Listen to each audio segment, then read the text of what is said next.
North to south, coast to coast, around the world. This is the Wells Report. Greetings, my name is John David Wells. Why are you watching this broadcast? Well, because you're tired of listening to machine media tell you what you should be thinking. What you're looking for is the news, at least that's what I wager, and that's what you find here. We give you the news honestly and fairly. We analyze it for fact and bias. I make commentary, that's not the news. Yeah, it's my opinion, but it's just as valuable as yours, which is why we debate. News, analysis, commentary, and debate. This is the Wells Report. You have a check and balance on this broadcast. If you think, for whatever reason, that I am foolish, that's a word, F-U-L-L-I-S-H. It's in the Wells Report lexicon, sort of like gobbledygookian. If you believe that I am foolish, by all means, join us on the chat room, which you can find at Facebook, YouTube, Twitter, and Twitch, or by calling me on the telephone right here. Operator is standing by.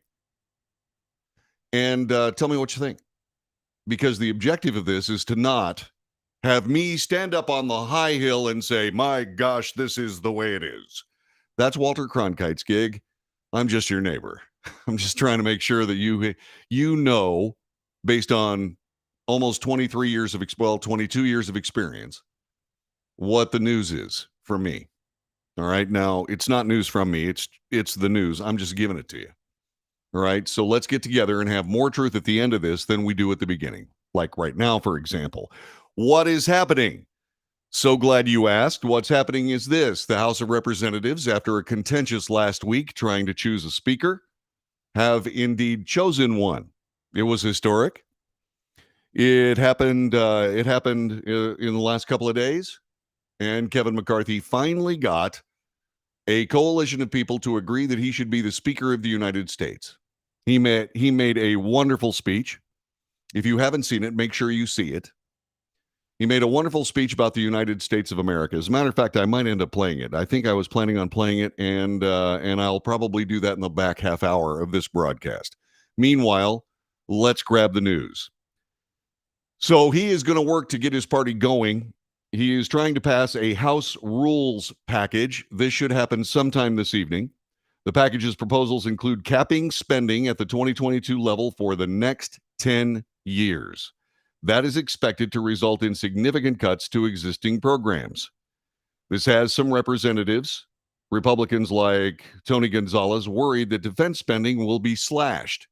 Defense spending does not need to be slashed. However, as Jim Jordan, a Republican who will likely be the chairman of the House Judiciary Committee, said, everything's got to be on the table. We're $32 trillion in debt. Well, I think the priorities have to be set by reasonable intelligence. And the priorities are that we live in a dangerous world that's only gotten more dangerous over the last couple of years. Just my opinion.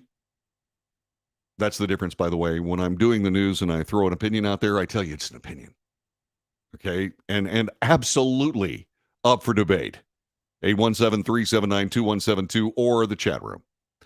Anyway, as we talk about this, we can say that defense is something that takes a lot of money. But like it or don't, believe that it should be or not, America is the world's policeman.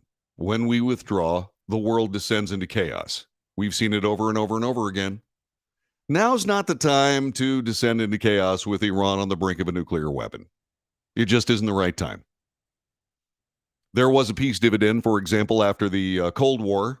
We actually had an absence of Cold War for about, 90, 120 days. It was euphoria for those of us who lived through it and thought about waking up to the sound or the flash of light from a nuclear weapon destroying our city that we happen to be living in. It was wonderful. There was something called a peace dividend that unfortunately led to a downhill slide that hurt the United States military. We can't do that now. We just can't afford it. And so that's what I think. Just my opinion. Tony Gonzalez says this. This has a proposed billions of dollars cut to defense, which I think is a horrible idea. I agree. This was Representative Gonzalez on Face the Nation on Sunday.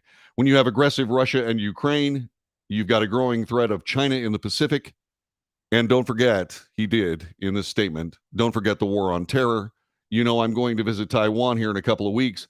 How am I going to look our allies in the eye and say, I need you to increase your defense budget, but yet America is going to decrease ours? Well, first of all, Representative, our defense budget has nothing to do with Taiwan.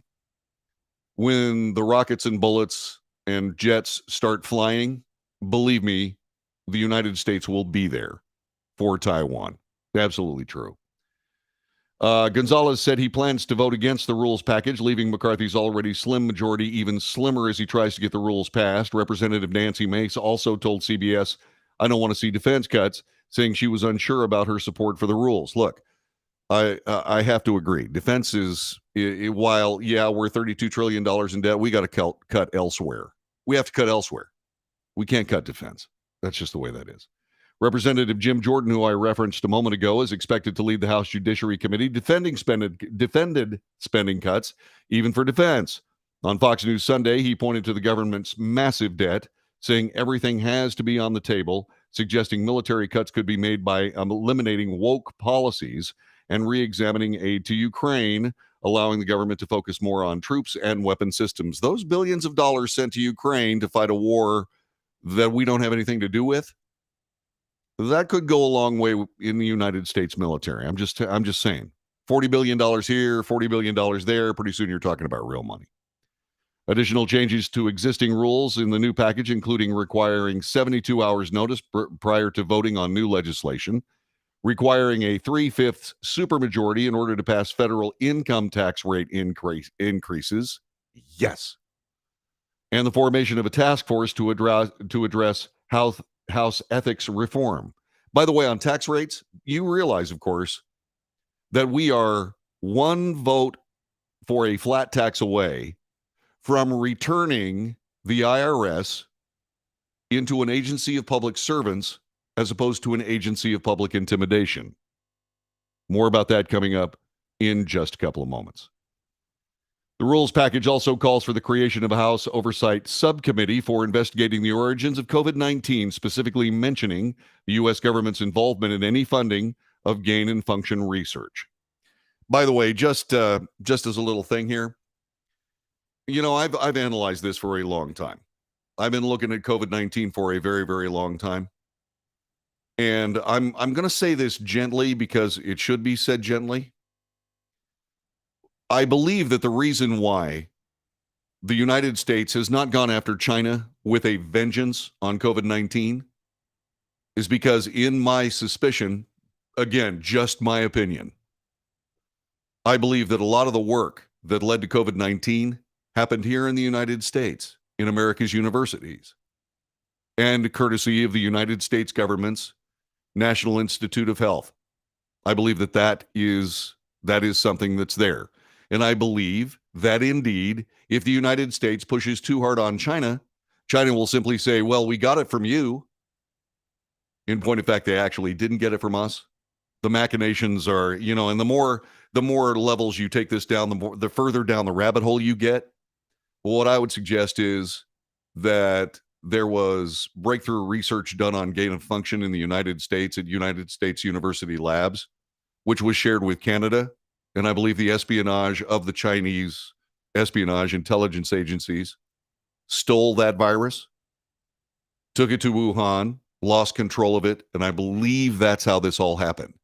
So stand by for the possibility of U.S. complicity in the creation of, if not the SARS-CoV-2 virus specifically, certainly the SARS-CoV-2 virus family. Just stand by for that. I'm pretty good at this stuff. That's the only thing that really makes sense. By the way, Ann says, by the way, cut all the bogus departments. That's a great idea. I've got a better one. Okay, I'm not going to say it's a better one because that's a subjective statement. How about this? How about what we do is we cut these agencies' enforcement capability? All of them, except for the FBI. All of them. Cut their enforcement capability and force them, if they are a regulatory agency, to get a public up or down vote on the enforcement of anything that they want to do from the United States Congress put it on television. If I was doing the bill, what I would do is I would say, hey, what you got to do is you got to pass this. You got to pass these regulatory yays and nays during daylight hours on camera so that we know exactly how the EPA is getting all this power. In point of fact, the Congress has delegated a bunch of power to these regulatory agencies to operate as they see fit. That needs to be curtailed to the point of zero. We have to get that done. So by all means, let's do. Call your representatives. I think they'll take your call now. Remember, Nancy Pelosi, when she was running the House of Representatives, wouldn't even take calls from her own membership. No amendments. No ways to make a bill better. Because as far as Nancy Pelosi was concerned, Nancy Pelosi was very, very sure that everything she did was absolute solid gold, and anybody else that would be arguing is just stupid. And that's how she ran the House of Representatives. Fortunately, those days are over. And I'm looking very much forward to exporting Nancy Pelosi to the ambassadorship of Japan and forcing her to get a tramp stamp tattoo that says made in America. So that, like you remember when you got stuff made in Japan and so on, made in China, that's little fine print, somewhere that you're probably not going to find if you don't go after for a look, right? That's what she needs. She needs a tramp stamp that says made in America so that the Japanese know what they're dealing with.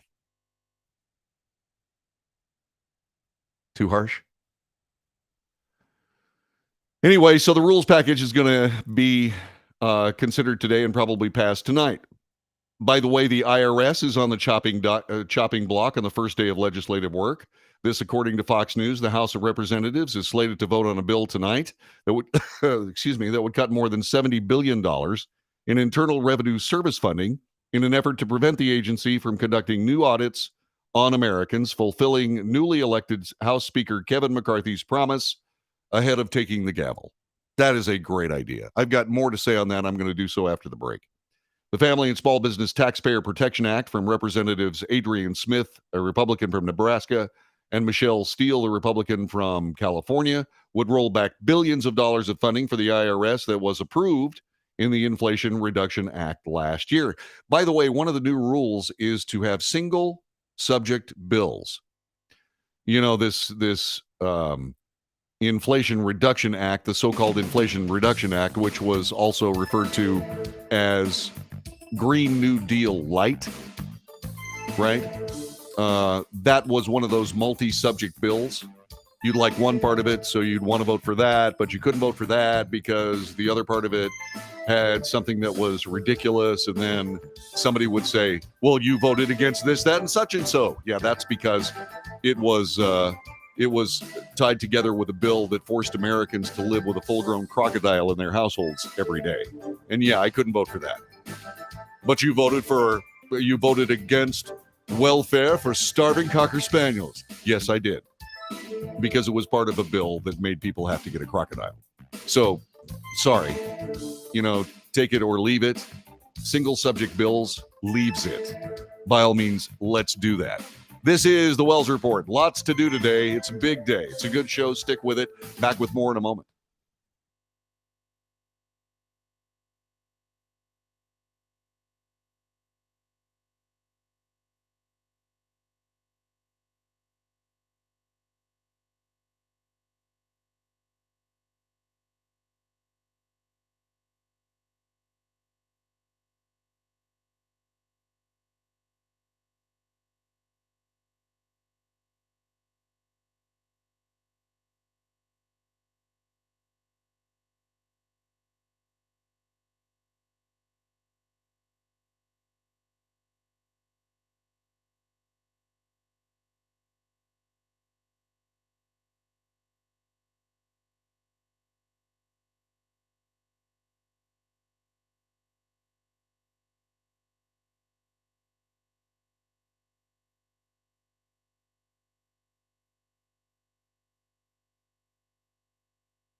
This is the Wells Report. My name is John David Wells. News, analysis, commentary, and debate. Glad you're here. Happy Monday, if there is such a thing. Taking a look at the chat room. Let's see. Kelly Lyons is saying hi. Kelly, we love you. You take good care. Tell everybody at ODOT I said, hey. See what else? Ann says, how about if we cut the money that supports illegal immigration? Good idea. There are funds that can be cut. Absolutely. Yeah, now we got to take the politics out of it. We keep electing politicians. And that's the problem. Yeah, that's the problem. Yeah, there's politics is very expensive. It's a price that the American people really can't afford anymore because they do stupid things. They know that they're spending way too much money up there. That's why they've been working on expanding the IRS. Expansion of the IRS is the last thing that we need to do, in my opinion, the last thing we need to do in these United States.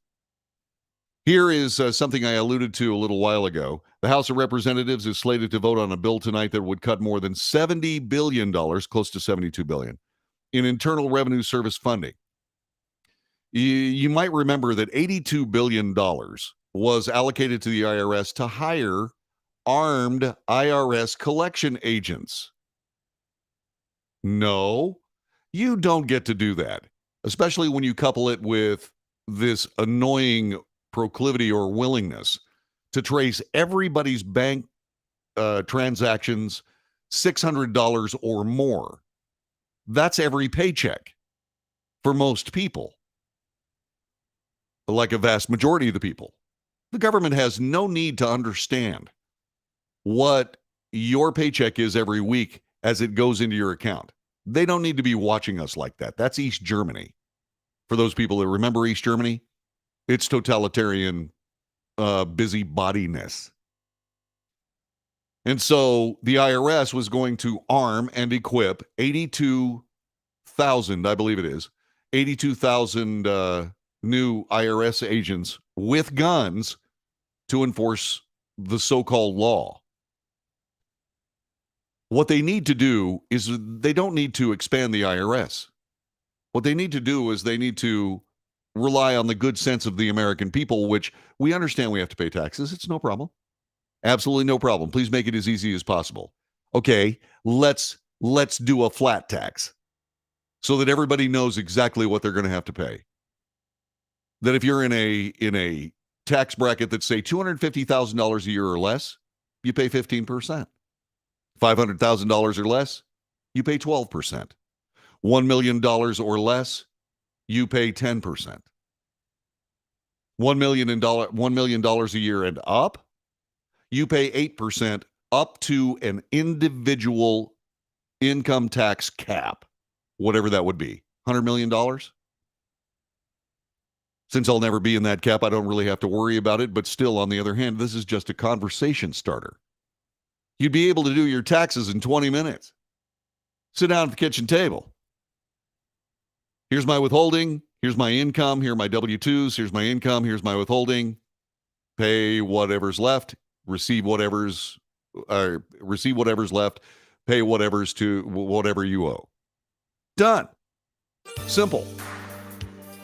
There's more on this. More on what the House is doing.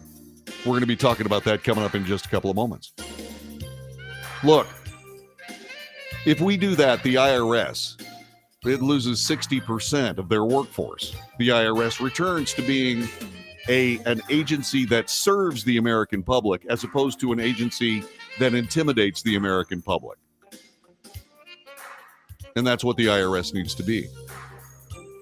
Now, would I stiffen penalties for people that screw over the IRS when it's that simple? Oh, yeah. Yeah, that would be a problem. It would be a one-strike rule. One strike, federal misdemeanor. 2 strikes, federal felony. Keep your crap together. Don't screw this up. Don't cheat. By the way, there are no deductions. I know. That's another subject for another day. The House is back in session with a speaker. What are they doing? We'll tell you more next. This is the Wells Report.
This is the Wells Report. My name is John David Wells. Telephone number is 817-379-2172. Feel free to use that telephone number and tell me what you think.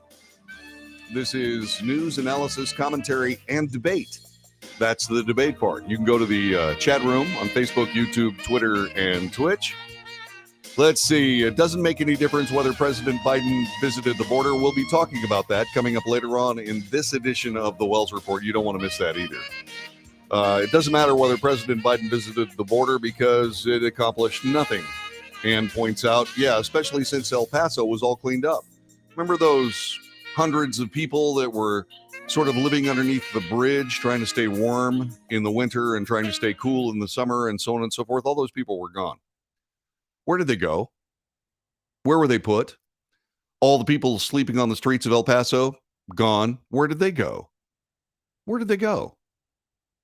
The duplicity involved in the Democrat policy of immigrants, where they say, my God, Governor Abbott and Governor DeSantis and Governor Doug Ducey of Arizona and Texas and Florida, all those guys are sending them to sanctuary cities. We didn't mean being a sanctuary city and inviting people to crash the border of the United States.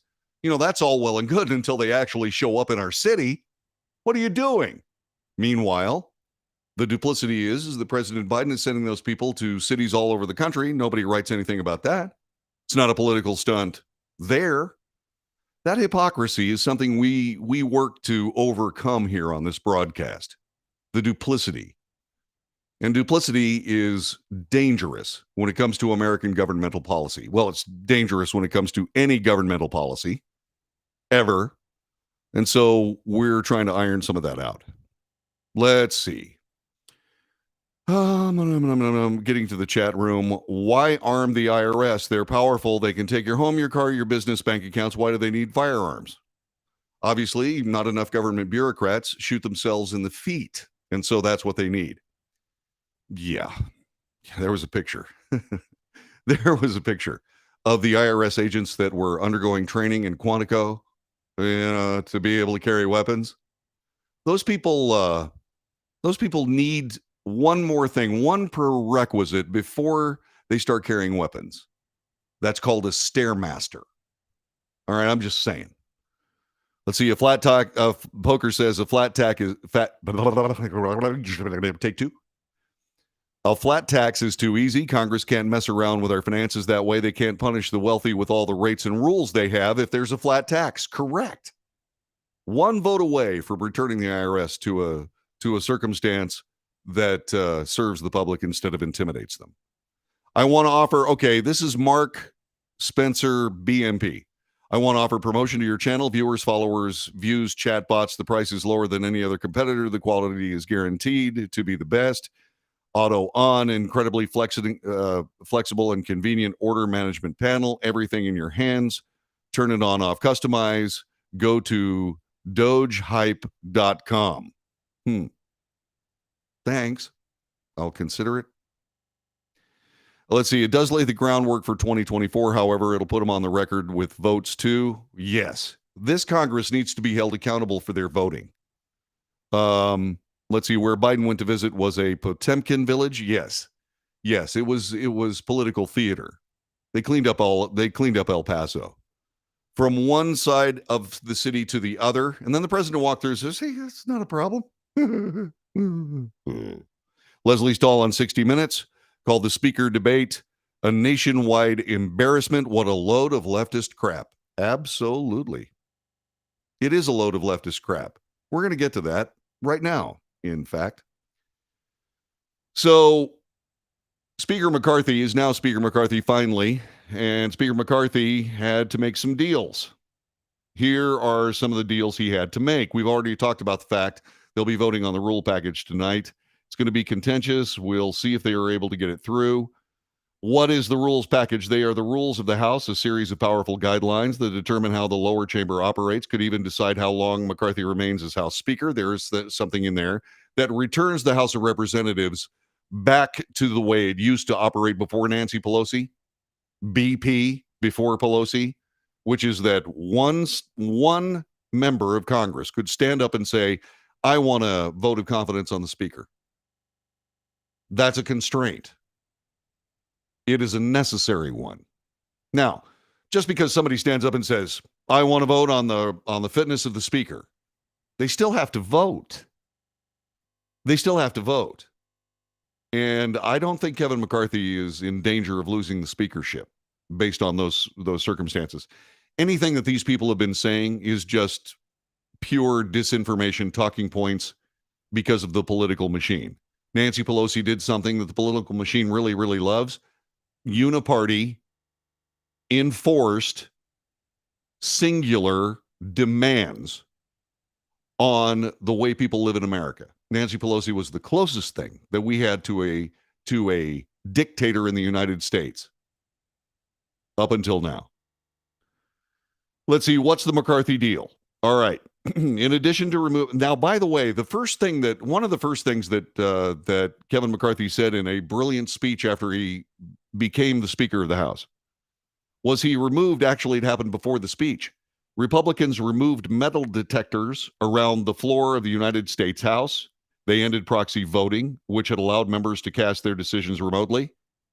It wasn't proxy voting. What it was go ahead and vote for me, Speaker Pelosi. I'll live with whatever you do. Hardline conservatives pushed McCarthy into an agreement on several changes. First, the motion to vacate, which is what I just talked about, a vote of confidence for the speaker. McCarthy agreed to restore the motion to vacate, allowing one member to call for a vote to remove him. More seats for the Freedom Caucus. House Freedom Caucus members will receive 3 of 9 seats on the House Rules Committee. Great. That has a big say on whether bills and amendments are brought to the floor. Yes, that is a great thing. What that does is it breaks down an essential tool of the swamp. At least 3 votes. That's reasonable. The end of omnibus voting bills or financing bills. McCarthy agreed to vote separately on spending bills, such as agriculture and defense, instead of having them bundled in a massive omnibus like the $1.7 trillion one that just passed a few weeks ago.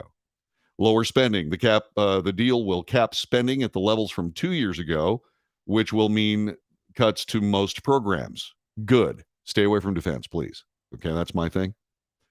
Investigating the investigators. McCarthy agreed to a judiciary subcommittee that will focus on the weaponization of the federal government, investigating the FBI, Department of Justice's raid at former President Donald Trump's Florida estate Mar-a-Lago, and the related DOJ probe into his handling of classified documents. In other words, political use of the DOJ. They still haven't laid a glove on the former president. They still haven't. I doubt they ever will. It's one of the problems with trying to go after a guy that has a reputation for being kind of a flim-flam artist, a raconteur, a guy who will push the envelope. Yeah, there's a big difference between that and criminal activity. And just because you're a politician sitting in a high seat with a camera on you and a microphone in front of your face doesn't mean that because you think that Donald Trump is some kind of arch nemesis to fairness, you got to prove it. So far, whiff. Lower spending, we already talked about. Investigating the investigators, we already talked about. They really need to get in there and clean up those executive branch law enforcement agencies and the intelligence agencies and the taxation industry or agency and all of those things. They need to do that. Let's see what else. Fewer contested primaries. Speaker McCarthy agreed to keeping his Central Congressional Leadership Fund PAC money out of races against conservative members in safe districts. That was a biggie. That should be called the McConnell rule. Yeah, McConnell can sit there and say, I just don't happen to believe that particular candidate is of sufficient quality. And what he's done is he's built a Republican caucus in the Senate that is the greatest collection of quality losers in the history of American government. They're losers. Republican support passed the $1.7 trillion omnibus, taking the ability to debate every single budget item, all 12, away from the new House. That was a nasty slap at conservatives in the House of Representatives that finally stood up to the establishment and got some power. They restored they want to restore the Holman Rule. The Holman Rule will be reinstated, which allows amendments to reduce lawmakers' salaries, fire federal employees, and cut programs. More time for review, the 74-hour review to give House members more time to review bills before they reach the floor. Now, what I want to know is from you, which of those roles is controversial and is a threat to democracy? Because that's what Leslie Stahl, Poker Monkey, said. That's what Leslie Stahl said. That it was a nationwide embarrassment to curtail the freewheeling spending of the House of Representatives, the freewheeling use of totalitarian rulemaking for the sake of Nancy Pelosi's ego. That's somehow a nationwide embarrassment? No, the nationwide embarrassment is the mainstream media upholding and sustaining all of that miscreancy from the government of the United States. They said it was absolutely reasonable to put 26,000 armed troops with real weapons of war behind barbed wire and fencing around the Capitol building. All that broken down by Kevin McCarthy, who understands that if you don't want people with pitchforks and torches coming to the Capitol, maybe you shouldn't be doing things that require people to respond in the United States with pitchforks and torches. Maybe what you should do is you should actually listen to the people that you're the speaker of, the Congress. Maybe you should listen to those people and stop passing laws that absolutely scare, annoy, and anger the American people. That way you don't have anything to worry about. Good for Kevin McCarthy for that. Yeah, good for him. That was good. All right, so what of those rules is a threat to democracy? The answer is none of them. None of them. Yeah, what about Senator Chip Roy? Chip Roy was an amazing guy through all this. He was really, really good. All those people that said these people are just trying to feather their political nest. It's all about them. It's all about their ego. No, it was about public service. It was about representing we, the people of the United States. That's what that was all about. That's what that was all about. And so Leslie Stahl, indeed, goes absolutely crazy. What do you mean we're going to get rid of all the totalitarian rules that Nancy Pelosi was living on for all of her tenure in the House of Representatives? What do you mean? Welcome to America, Ms. Stahl. It's a country that's given you a lot. Maybe what you should do is give back a little bit. Like, for example, curtailing your totalitarian apologism. Maybe that's what you should do. Stop apologizing for totalitarian rule. Stop apologizing for people violating their oaths of office to defend and protect the Constitution of the United States from all enemies, foreign and domestic. How about you return to being an American? It's a great place. It's really a great country. It truly is. Why don't you stop crapping on it every chance you get? How about that? Speaking of that, by the way, I normally don't talk about The View because I'm really not into distaff liberal females yakking about anti-American activity, which is what they do. But listen to what they said. Sonny Hostin, Sarah Haynes flipped out over the Speaker of the House vote, claiming that the entire country was held hostage. And those conservative members of the Freedom Caucus acted like thugs on the House floor. You know what was really interesting about that? At least from my viewpoint, and I watched every single vote. The only thuggery was when one of the moderate Republicans wanted to punch Matt Gaetz in the face and was restrained. It wasn't the conservatives standing for their principles, and I understand. I really do understand. Leftist journalists have no principles except the principles of the WAD, the leftist, progressive, socialist, anti-American, crazy people that want to turn this into the USSA, the United Socialist States of America. Referring to Mike Rogers of Alabama lunging at Matt Gaetz during a heated exchange on the floor, Hostin declared it's so uncivilized when he's like lunging at him and grabbing at him. Yeah. What'd you think of those BLM riots in 2020, Ms. Hostin? I just want to know. What'd you think of those? Was that thuggery at all? Lunging at him and grabbing him? The Republicans used identity politics and like to talk about thugs a lot. They like to talk about other people. I saw a lot of thuggishness going on I saw thugs at work. I saw this uncivilized nature. It's so, totalitarianism. It's really amazing. Governments in totalitarian countries, they all sit there and clap and smile in unison. Yeah, it's only a fight when people have different points of view. Why do people fear different points of view? Why is that? We don't want everybody just voting in lockstep. We've had enough of that, so we have $32 trillion in debt. Oh, yeah, it's comfortable. Yeah, it's comfortable having somebody else tell you what to think and what to do. Oh, it's comfortable. It really saves a lot of mental energy to actually defend freedom in your own bailiwick. But you know what? That's not freedom and liberty, and therefore not America. This is the Wells Report.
This is the Wells Report. My name is John David Wells, a dear friend of the broadcast. Jesse is in New Orleans. There's problems in New Orleans. There are problems in New Orleans. It is now officially the number one murder capital of the United States. Jesse, you be careful there. I used to live there.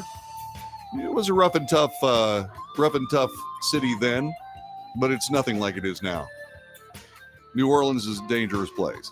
Please be careful. All right. Let's see here. Not everybody agrees. Not everybody agrees about the Freedom Caucus members, the 20 Freedom Caucus members that stood in the way. Ann Hoy Guzman says that Matt Gaetz is a jerk.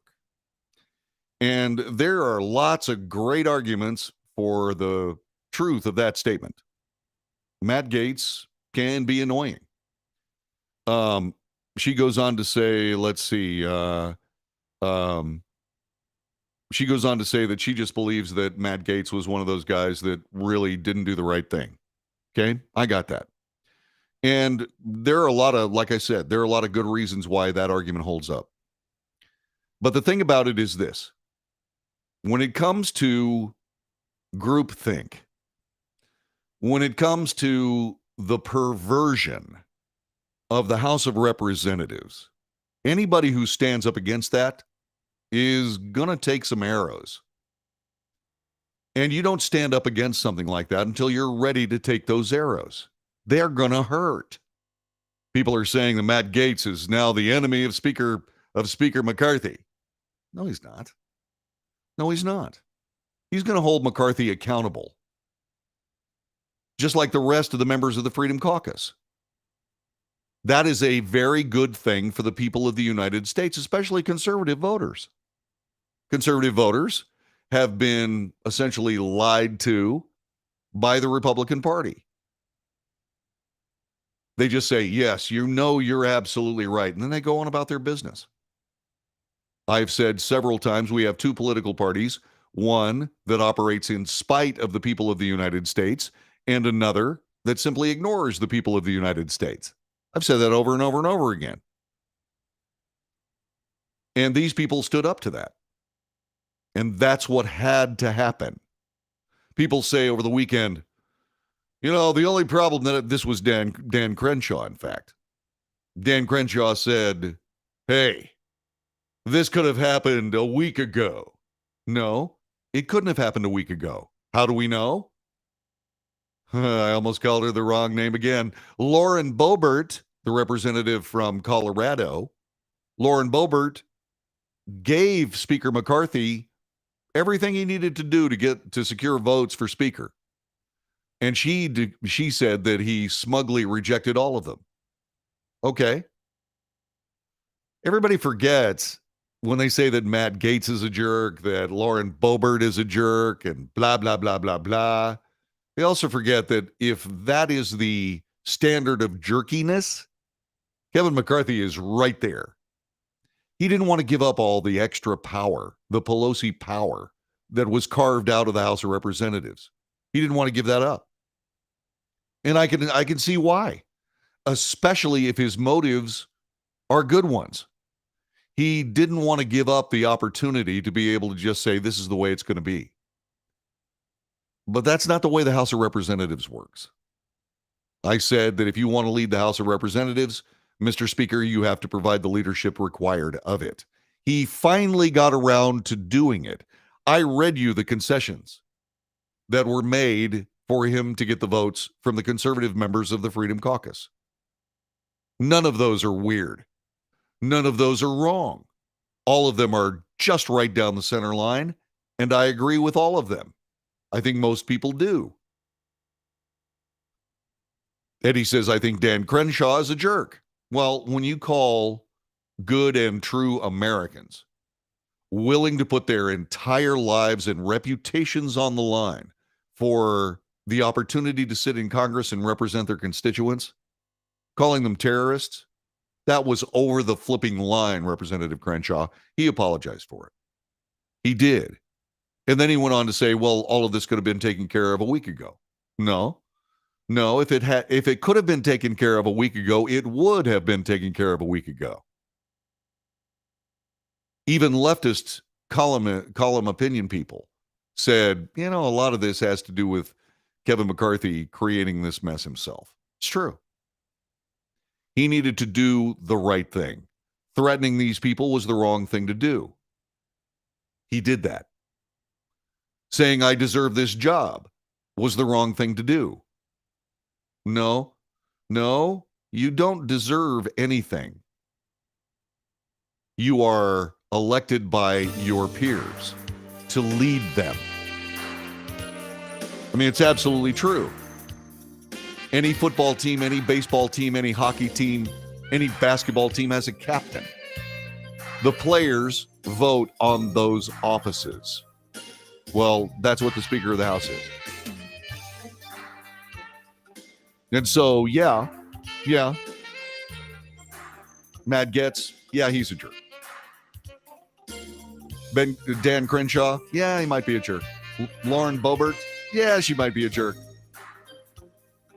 But you know the thing about it is, what the Republican Party has proven for decades is the nice guys finish last by choice. We can't allow those people to make that choice anymore. Sometimes you just got to throw a good stiff right cross. And I'm glad they did it. This is the Wells Report. Back with hour number 2 in just a moment. We're going to play Kevin McCarthy's speech in total. That's something I think we ought to do, and we're going to get it on the record next. Stay put.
North to south, coast to coast, around the world. This is the Wells Report. Greetings, my name is John David Wells. It's good to have you here. Thanks for joining us. What do? We report the news, honestly and fairly. We analyze the news for fact and bias. We point out both. There is commentary that is not the news, simply my opinion, just as valuable as yours. And so we debate. News, analysis, commentary, and debate. How do you do that? Well, you go to the chat room on Facebook, YouTube, Twitter, and Twitch. And so you can do that, or you can call me on the telephone at 817-379-2172. So let's talk a little bit about that chat room. Lauren Boebert barely got elected in a heavily Republican district. Well, there are not really many heavily Republican districts in Colorado these days because so many Californians have moved to Colorado. It's the Californication of the United States. That being said, she also received no help from Speaker McCarthy's political action committees from a standpoint of money. And so she has no real need to support Congressman McCarthy for the speakership. And so that's a situation that you got to keep in mind. Let me double check something here. Yeah, I'm getting a phone call, and I got to make sure it's not the executive producer. It's not. Good. That's fantastic. Anyway, because I screwed up last week and I don't want to do it again this week. Heard from the boss. Don't want to do that again. So let's see what else. Transparency is a good thing. Yes, let's hope we see a lot more of it. Okay. Ann says, I don't have a problem with rule changes except for the demands of specific personnel and and who goes to which committee. Yeah, I got that. But once again, to break down the swamp omelet, sometimes you got to break some eggs. McCarthy was going to run them over, but he didn't produce a red wave. With the obvious weaknesses in the Biden administration, we should have had both houses. That's a tired business model. Well, Eddie, the thing about that is that you're leaving out Mitch McConnell. Mitch McConnell is a loser. This, in my humble opinion, he's a loser. He likes losing. He's good at being a loser. He gets to sit back and talk about how the people that are actually leading the House or the Senate are such jerks and such terrible people. But he doesn't have to pick up that mantle of leadership and actually be the guy that's taking shots from the peanut gallery. He's a peanut gallery guy. And he is not going to help elect anybody in the United States Senate who are Republicans that aren't peanut gallery guys. This is the difference. This is what has to be broken down by the Republican Party.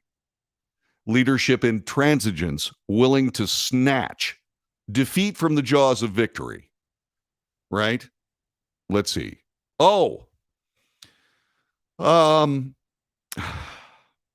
See, I got caught by Mike Renwee. He says, John David, I really like that tie. Yeah. He says, it reminds me of the Rush Limbaugh ties, which he owns several of. Well,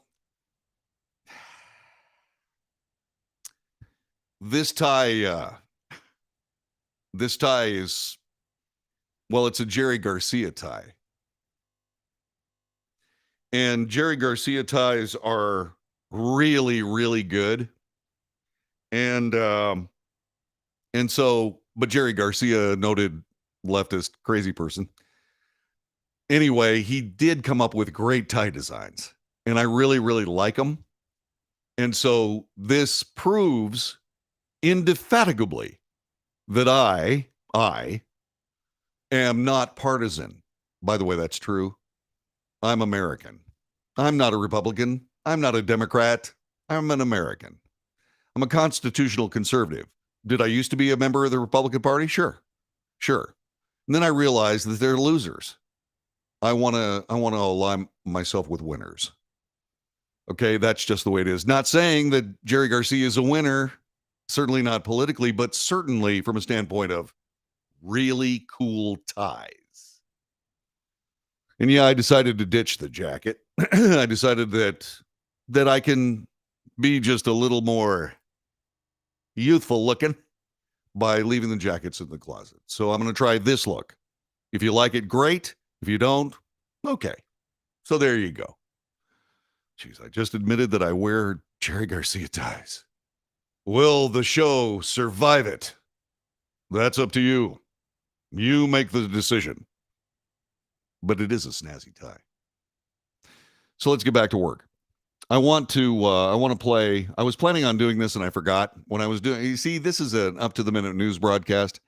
And this, by the way, happened 2 days ago. Okay. And so when I get into this studio and I start going through all the news, it's a big job, by the way. When I start going through all the news and so on and so forth, I think about what's going on today. This happened a few days ago, but it's still something that we need to spend a little bit of time dealing with, because this was, and I don't care whether you're a Democrat or whether you're a Republican or what have you. My wife, as it turns out, is a Democrat, but she's a real Democrat.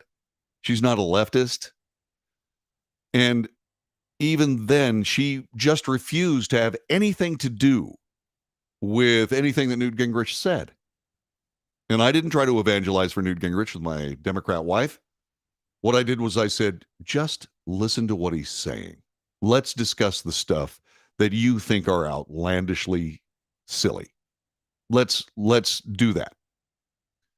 And she went, that kind of makes sense. Yes, from an American standpoint, not necessarily a leftist, progressive, socialist, anti-American thug standpoint, but from an American standpoint. So regardless of whether you're a supporter of Kevin McCarthy or whether you're a detractor of Kevin McCarthy, whether you appreciate the fight that led to his speakership or don't, listen to these words. I think you'll be heartened by what you hear. That was a good moment, by the way. This is Hakeem Jeffries, who is the leader of the Democrats. Solemn responsibility to hand over the people's gavel to a son of Bakersfield, a former small business owner, a proud product of a firefighter's household, the gentleman from the great state of California and the next Speaker of the 118th Congress, Kevin McCarthy. That was a good moment. Kevin McCarthy refers to the Democrat leader in his speech. And steps up to the plate. Let me show you what that looks like. Thanks to C-SPAN for getting this and giving us the opportunity to take their feed of the contentious floor debate and contentious floor votes that led to this moment.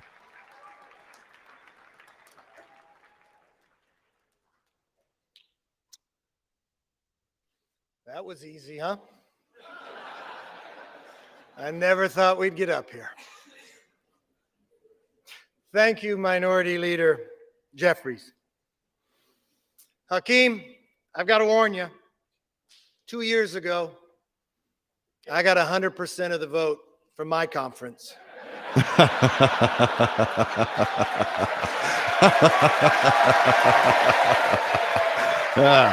Yeah, times change.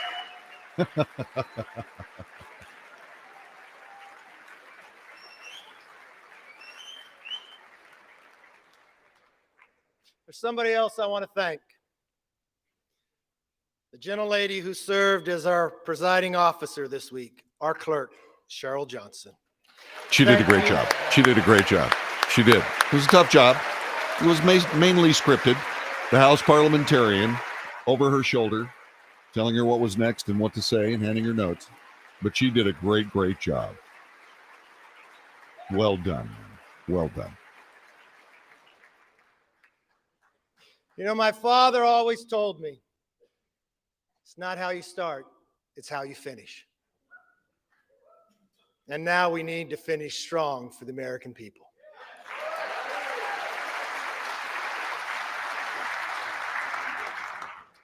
You know, if a son of a fireman and a grandchild of immigrants can rise to the highest position in the most important legislative body in our country.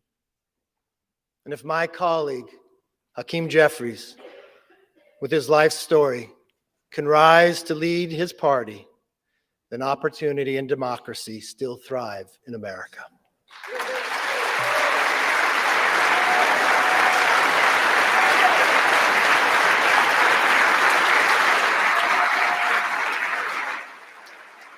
Good words.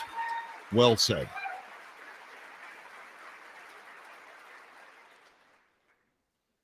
To Leader Jeffries, there will be times we agree, and many times we will differ.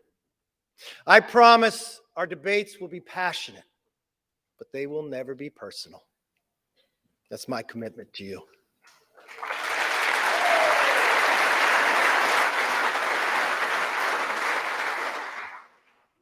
Now, the hard work begins. What we do here today, next week, next month, next year, will set the tone for everything that follows. Tonight, I want to talk directly to the American people. As Speaker of the House, my ultimate responsibility is not to my party, my conference, or even our Congress.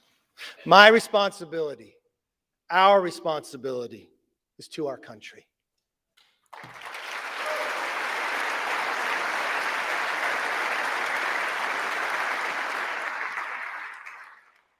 Two months ago, you voted for a new direction for our country.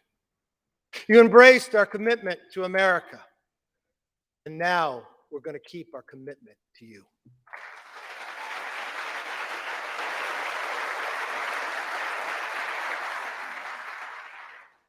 It's a commitment for an economy that's strong, where you could fill up a tank of gas and feed your family, where paychecks grow and not shrink. It's a commitment for a nation that's safe, where communities are protected, law enforcement is respected, and criminals are prosecuted.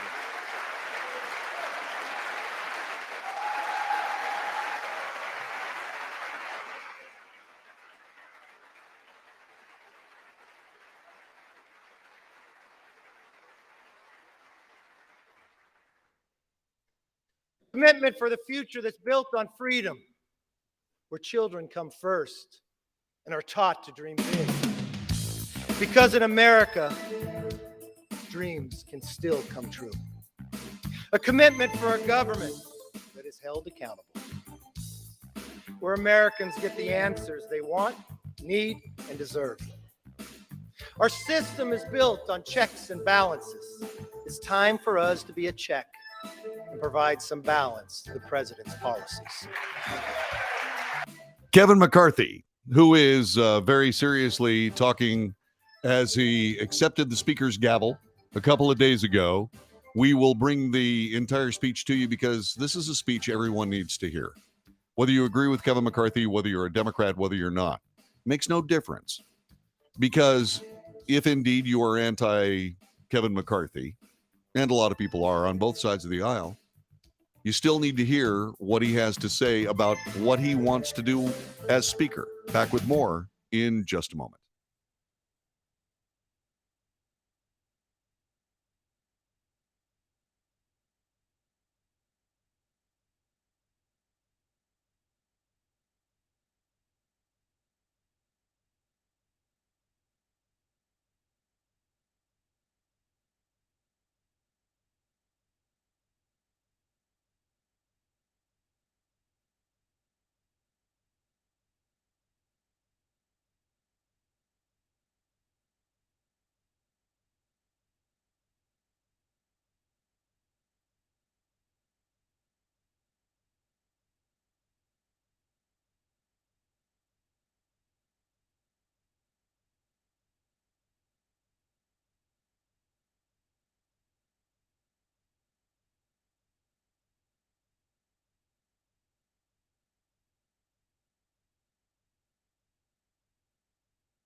This is the Wells Report. My name is John David Wells. Our telephone number is 817-379-2172. Speaker McCarthy. His speech after taking the speaker's vote, finally, after a contentious group of votes, 15 in fact, speaking to the people of the United States. Let's get back to that.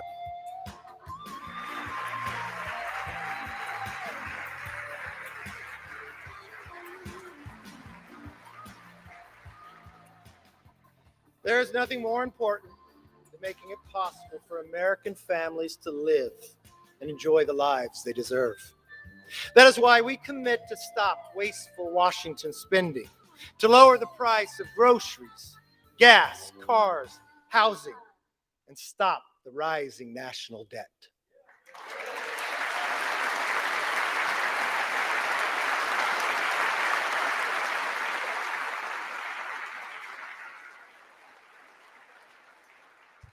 We pledge to cut the regulatory burden, lower energy costs for families, and create good-paying jobs for workers by unleashing reliable, abundant, American-made energy.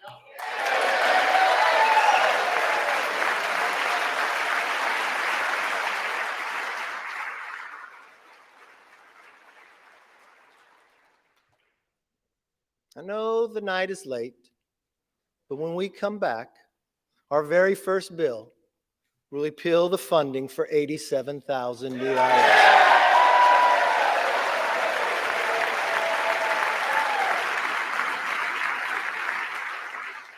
Let's hope that passes.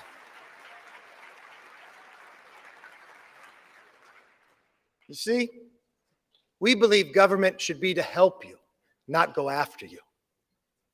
We're going to pass bills to fix the nation's current challenges, from wide open southern borders to American last energy policies to woke indoctrination in our schools. We'll be talking about that a little bit later on in the Wells Report as well. Make sure you stick with us.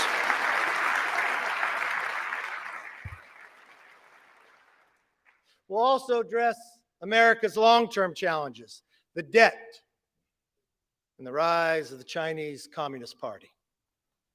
Congress must speak with one voice on both of these issues. This is why we will end wasteful Washington spending. From now on, if a federal bureaucrat wants to spend it, they will come before us to defend it.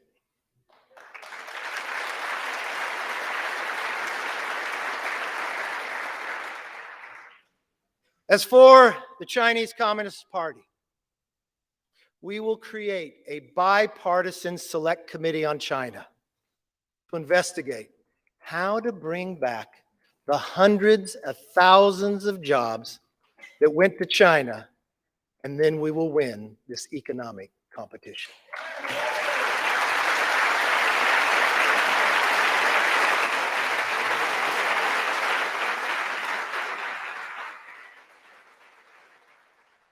Now, speaking of committees, we will hold the swamp accountable. From the withdrawal of Afghanistan to the origins of COVID and to the weaponization of the FBI. Speaker Kevin McCarthy, who is someone who just took the speaker's gavel, this is his speech when he took that gavel Saturday night.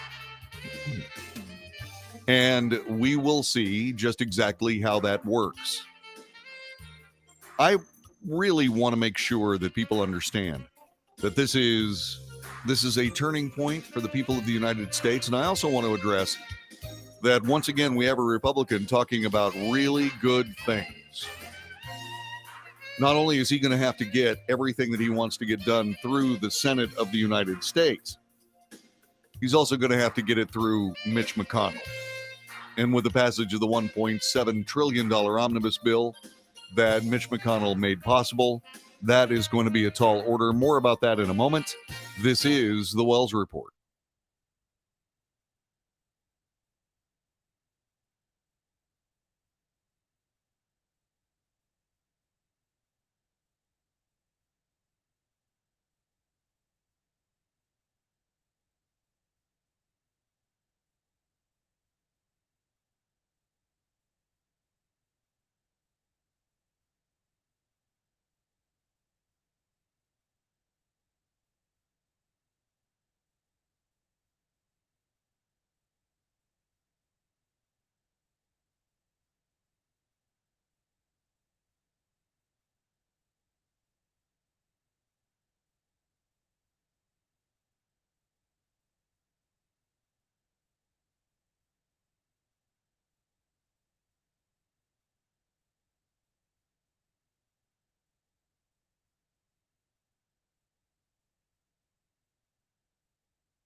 This is the Wells Report. My name is John David Wells. We are playing Kevin McCarthy's speech when he took over as Speaker of the House. It's a great speech. Whether you agree with his politics or not, this is something you need to pay attention to, in my humble opinion. So we'll continue with this speech as Kevin McCarthy talked about his vision for the United States of America.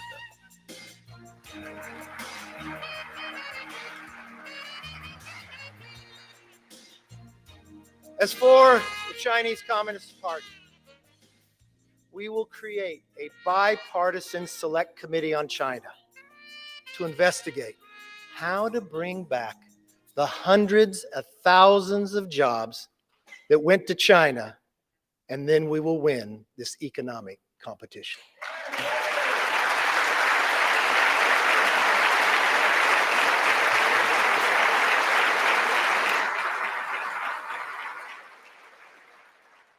Now, speaking of committees, we will hold the swamp accountable. From the withdrawal of Afghanistan to the origins of COVID and to the weaponization of the FBI.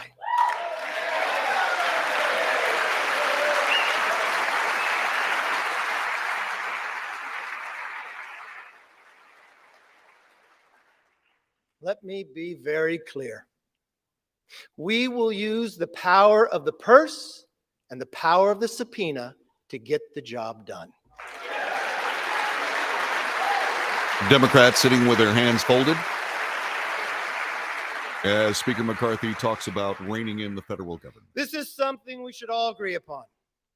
We will stand up and speak out for the backbone of our economy, the hard-working taxpayer.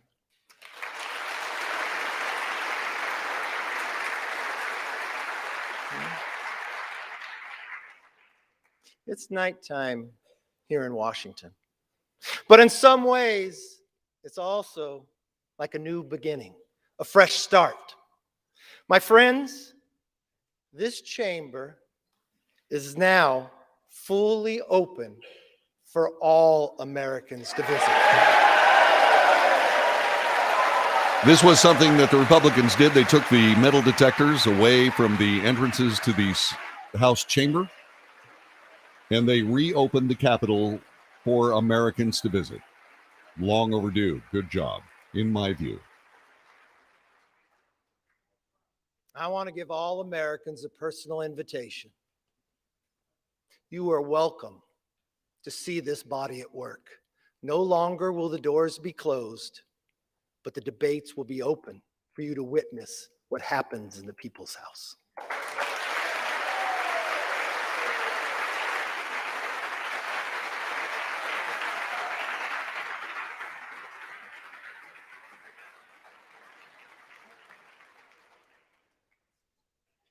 From the committee rooms to this floor, we commit to pursue the truth passionately and embrace debate. No more one-sided inquiries. Competing ideas will be put to the test in public so that the best ideas win.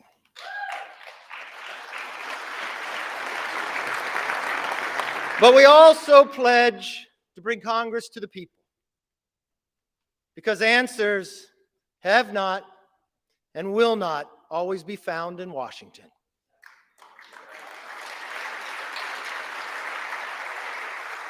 That's why one of our very first hearings will be held on the southern border.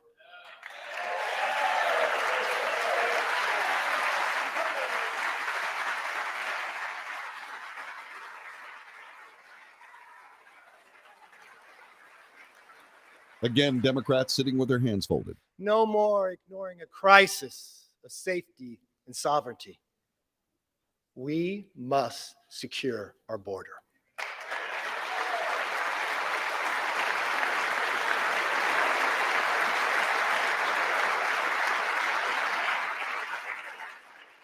We must get America back on track. Now, on a personal note, to my family, here and at home,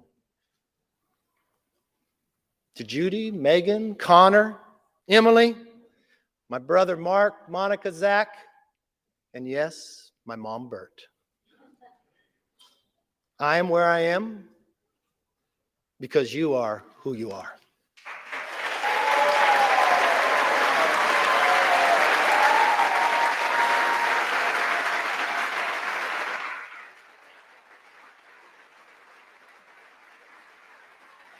You can stand.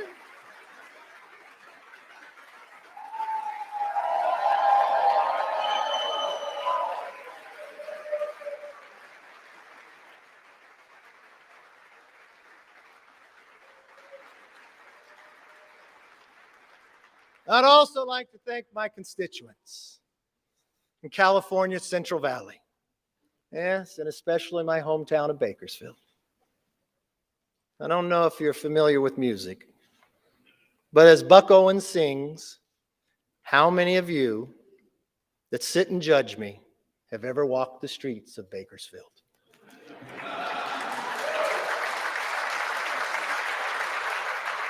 Well, I've walked those streets my entire life. I know its people. They're hardworking and relentless, optimistic about our future. And I'm very honored to have the opportunity to represent them. I am a son of a firefighter. I saw firsthand what it means to have hard work, leadership, and service to others can change people's lives. And that is exactly why we are here today, to serve you, the people. We come here with the support of our families and the faith of our neighbors to be their voice in Washington. For all the wives and husbands, children and parents who are watching, a loved one to be sworn in, I knew it took a couple extra days. I'll be honest, it's not how I had it planned. I want you to remember this moment. Take it in. Your loved ones are about to make history. My colleagues and I thank you for your understanding and your sacrifice. And we will work every day to make you proud. My most favorite spot in this building is not in this chamber. It's in the chamber they met before, in Statuary Hall. My favorite place to take people on a tour. See, it's where Abraham Lincoln served. He was just a one-term congressman, sat in the back. I like to go to that spot and I like to stand where he stood. I like to do it at night when people aren't around. I like to look over and look at the clock. Because that's the same clock and same view that Abraham Lincoln saw. I've watched Lincoln serve in the greatest challenge to our Constitution, the Civil War. I watched him take peoples who were rivals and put them together. I watched at a time that he did not know if a nation could sustain itself, but he dreamt of a future and built a railroad across the nation. I want us to all take a moment one time that you are here. I want you to stand there. I want you to look. And I want you to think. America could do it then. We can do it now one more time.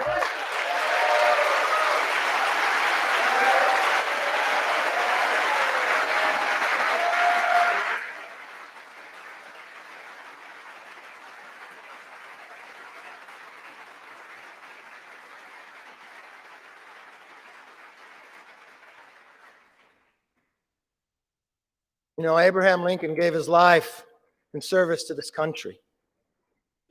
One of his most important observations about America applies today, as much as it did 160 years ago. He said, "We are striving to maintain the government and institutions of our fathers and to transmit them to our children and our children's children's forever." My fellow Americans, that is still our mission today. This moment calls for restoring trust within our country and with each other. In that spirit, I will work with anyone and everyone who shares our passion to deliver a better future for the nation. I hope you'll join me. As a Congress, we can only operate if we cooperate. My door will be open. I'd like you to come by. I want you to see, as you walk down the hall, a large portrait of Lincoln. I want you to go into that conference room. I want you to see another portrait. My members know of this. It's of Washington crossing the Delaware.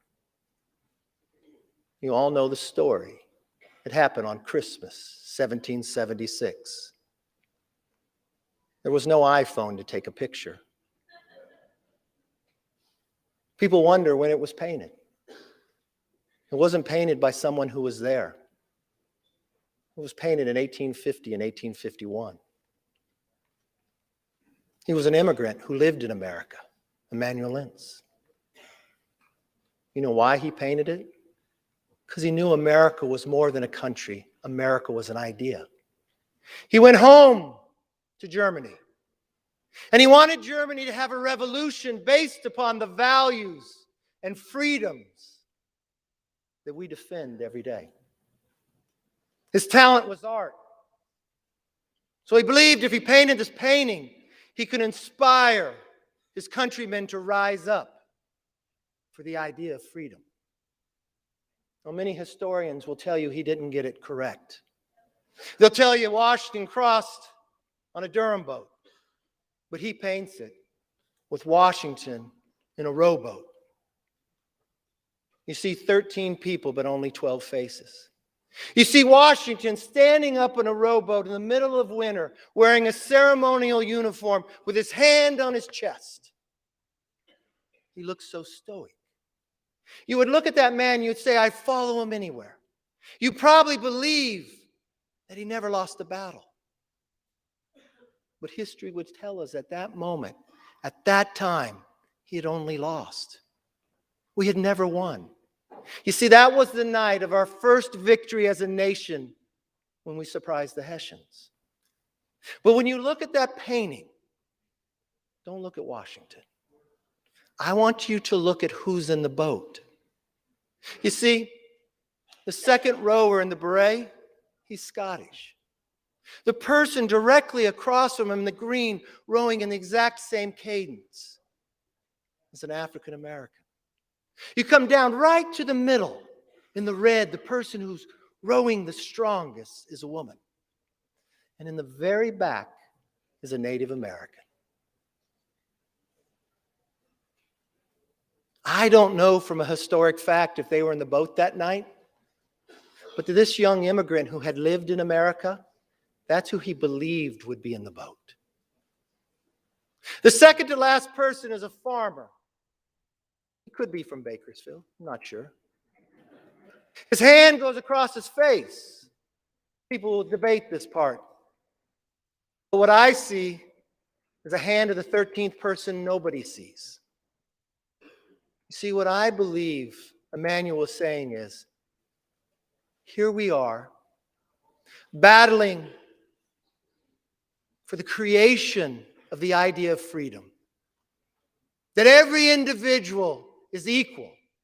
Not a perfect nation, but striving to be a more perfect union. Having lost every battle against the greatest challenge with the strongest nation. Having lost them all, but willing to do it on our holiest of nights, with a hand reached out and asking if you would join us. That's as true today as it was then. If we let everybody in the boat, if we row in the same cadence together, there is no obstacle this body can overcome for this nation.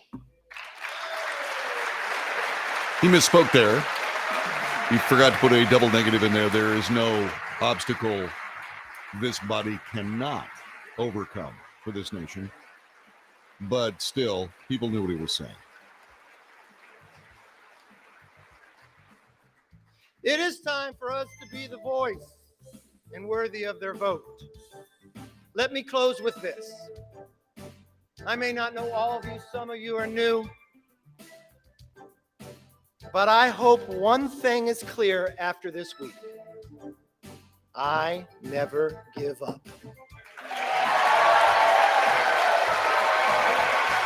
That is Kevin McCarthy accepting the gavel as Speaker of the House of Representatives. A very well done speech, and one that I sincerely hope will be one that the American people both hear, appreciate, understand, and hold the Speaker accountable for.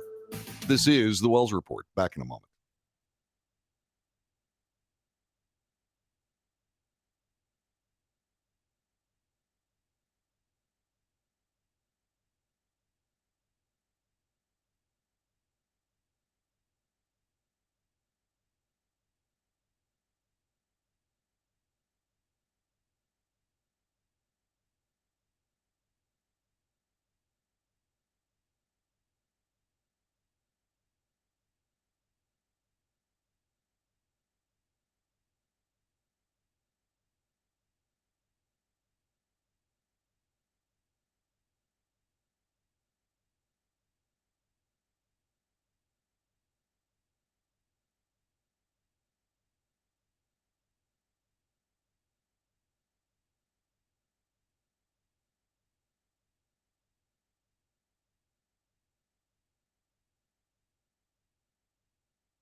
This is the Wells Report. My name is John David Wells. We bring you the news. We bring you analysis. We bring you commentary and debate. It's what we do every single day, Monday through Friday, from 2 until 5 Central Time, 3 to 6 on the East Coast, noon to 3 on the West Coast. Mountain Time, somewhere in between, depending on what state you're in. It is the Wells Report, and thank you very much for being a part of our broadcast. I was very impressed with our government, even through the difficult votes of last week. I was impressed with the Speaker's speech, and all I can say is the following. It is wonderful that Kevin McCarthy is able to say these things so well, to put out for the American people the ideas he believes should guide American governance for the next 2 years. But as a former Republican, made so by the intransigence of American Republicans to do anything beyond talk a good game, I want to agree with something that was brought up on the chat room. Don't tell me, show me. A quote from the great Rush Limbaugh. He was from Missouri, and that's the show me state. All of us who believe in this nation, who believe in this speakership, who believe in this House of Representatives, should adopt the same mantra. Show me. Don't tell me. Show me. And to that end, I have to point out something that the Republican Party, the bed the Republican Party has made for itself. They're really good at talking and not real good at following through. We will repeal Obamacare the next opportunity we have. They said that 73 times in the Republican Party in front of all of us. When they got their chance, they blew it. They blew it. The House didn't have a plan. The Senate didn't have a way to corral John McCain. And they blew it. That is the ignominious. There's another word for you there, Gary. That's the ignominious bed. That's the nest that they have feathered for themselves. And being able to put all these things out there, well, I doubt very sincerely that a lot of things will ever see the light of day insofar as they are not the only voice in the United States. They do have the power of the purse. I certainly hope they use it.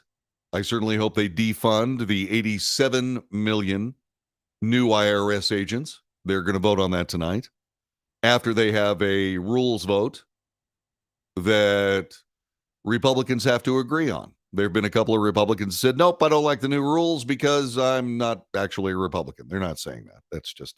That's just sarcasm on my part. But anybody who doesn't vote for these rules has another agenda. What is that agenda? And I don't care whether you agree with that agenda, that other agenda or not. But I do care whether they're held accountable for it by the voters of their districts. And so I am reasonably sure that the conservative members of the Freedom Caucus who held this vote up until they got something to defray, to actually begin to erode the American swamp and the American political machine that nourishes it. I am hoping that what we have is we have people that will continue to both stand for their opinions, stand for their beliefs and principles, but yet do understand that it's not about them. It is about where this country goes and what the American people have asked for. I don't like lockstep anything. I don't like iron fist rule. I don't like any of that. And these people took the opportunity to break that down. But I do hope the House of Responsibility, House of Representatives, I hope what they do is they pass these commitment to America items. And then I hope what the American people do is pay very close attention to just exactly who votes against those principles. That's not going to be easy because the Senate of the United States is really, really good, especially Republicans, really, really good at evading accountability for their decision-making. Very good at it. Because these principles, these voted on principles, these passed from the House will have to go to the Senate where they face not just opposition from Democrats, but also opposition from Mitch McConnell Republicans. And then once they get through all of that, it's going to have to be signed by the President of the United States. This will be used in 2024 for the Republican Party to ask for more power. And the same decision-making that we had to make to get to this point will have to be made again. Do we trust these Republicans to get this hard work done? If we give them more power, will they be able to use it in the manner that we see fit? And once again, the ignominious, negative nest feathering of Republicans shrinking from their responsibilities in the Senate of the United States, not once but twice. Well, they're going to have to overcome that. Is that enough for them to be defeated? Yeah. Will they be defeated? I certainly hope not. But if they are defeated, it's going to be because of their own policy making and their own lack of follow through. That's why I'm not a Republican. This is the Wells Report. Hour number 3 is next. God bless you guys. I hope you're enjoying this show. I hope you like my shirt. We'll be back with more in just a minute.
north to south, coast to coast, around the world.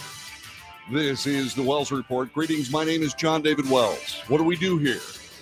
We report the news honestly and fairly. We analyze the news for fact and bias. We point out both. We make commentary that is not the news. Just my opinion. Just as valuable as yours. So share it.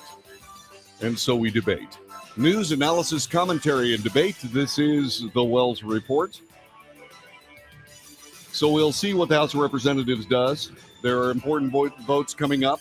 If you missed any of the show up to this point, by all means, please do go back and take a look at hours number 1 and 2. I think you'll find something that heartens you. We'll cross our fingers and hope for the best. And so we have an interesting, well, shall we say, mosaic of things surrounding our former president, Donald J. Trump.